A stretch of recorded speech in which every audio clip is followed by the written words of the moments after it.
quando Paulo diz assim: mas não foi assim que aprendestes a Cristo, se é que de fato o tendes ouvido, e nele fostes instruídos segundo é a verdade em Jesus, no sentido de que, quanto ao trato passado, vos despojeis do velho homem, que se corrompe segundo a concupiscência do engano, e vos renoveis no espírito do vosso entendimento, e vos revistais do novo homem, criado segundo Deus, em justiça e retidão, procedentes da verdade.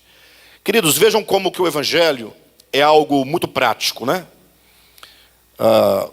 O apóstolo Paulo, ao apresentar a nós o Evangelho, ele fala da necessidade que nós temos de experimentar a cruz de Cristo.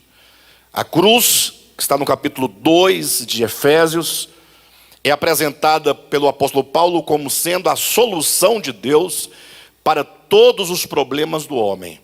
É na cruz onde o problema do pecado é tratado, é na cruz onde o ego é destruído, é na cruz onde tudo aquilo que o pecado causou no homem, no seu coração e na sua consciência é desfeito. E como consequência disso, toda inimizade, toda parede da separação, tudo o que porventura fazia com que o homem vivesse para si mesmo em detrimento a Deus e a sua criação, é na cruz que se resolve. Para que por meio da destruição do velho homem, a destruição da velha consciência, pudesse então ali, a partir da cruz, renascer um novo homem. Esse novo homem que renasce após a cruz. Por que após a cruz? Porque a cruz é instrumento de aniquilação. A cruz é instrumento de manifestação do não ser. Então são esses dois os conceitos da cruz.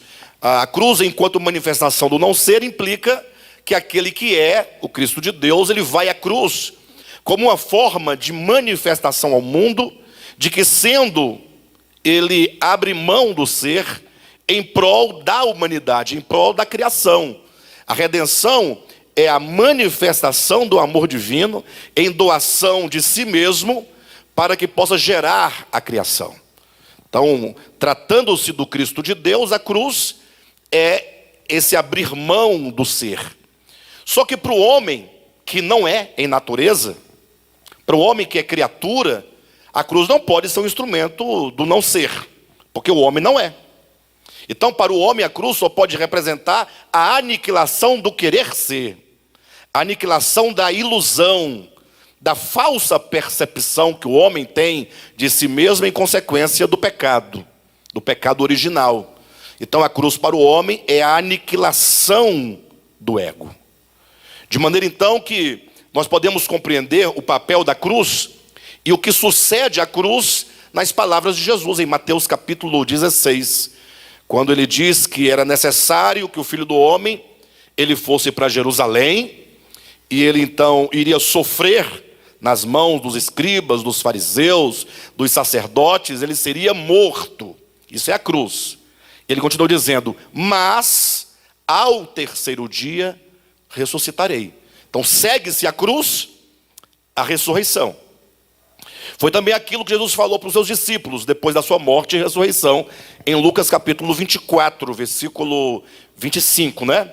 Importava que o Filho do Homem padecesse todas essas coisas e entrasse na sua glória. Então segue-se ao padecimento a entrada na glória.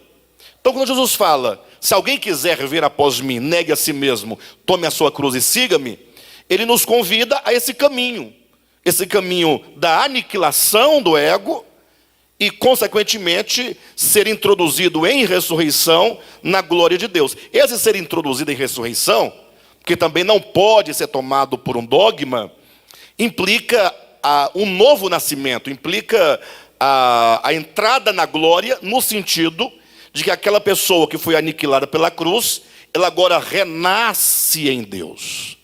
E ao renascer em Deus, se torna, como diz o apóstolo Paulo, uma nova criatura.